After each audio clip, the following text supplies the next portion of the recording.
U.S. lawmakers are keeping a very close eye on these talks, and they have a lot to say about the administration's latest diplomatic efforts to end the war. Republican Senator Eric Schmitt says that he's glad European leaders are at the meeting.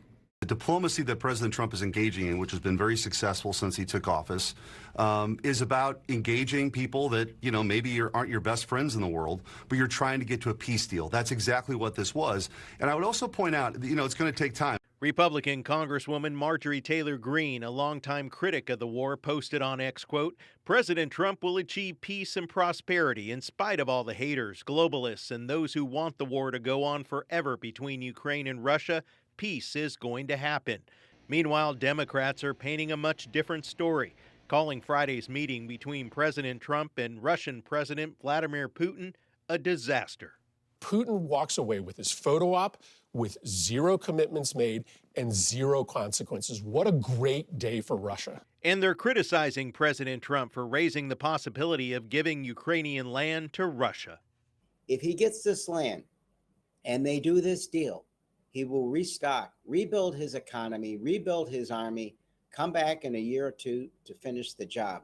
That's why our European allies are there, because they know that Putin's aims are well beyond Ukraine. Others say European leaders are worried about the outcome of the talks. Having talked already today and yesterday to leaders over in Europe, they are very worried about what's next, not just for Ukraine, but for democracies across the West, because the United States is shirking its responsibility to stand up and defend democracy everywhere. Republican support for Ukraine remains solid in the U.S. Senate, and GOP lawmakers say continued aid is essential.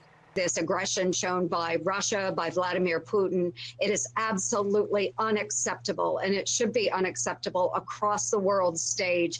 We have to do more to provide lethal aid to the Ukrainians. Republican Senator Lindsey Graham agrees the next phase of American diplomacy over the war in Ukraine needs to target Moscow's pocketbook. Putin's in Alaska. He didn't come to see how Alaska was doing after he bought it. He came to Alaska because Trump threatened to put a 50% tariff on India for buying Russian oil and gas. All lawmakers agree that a lot is riding on the outcome of these current talks. Congress is ready to impose additional sanctions on countries that buy Russian oil, like China and India, and that could come as soon as next month.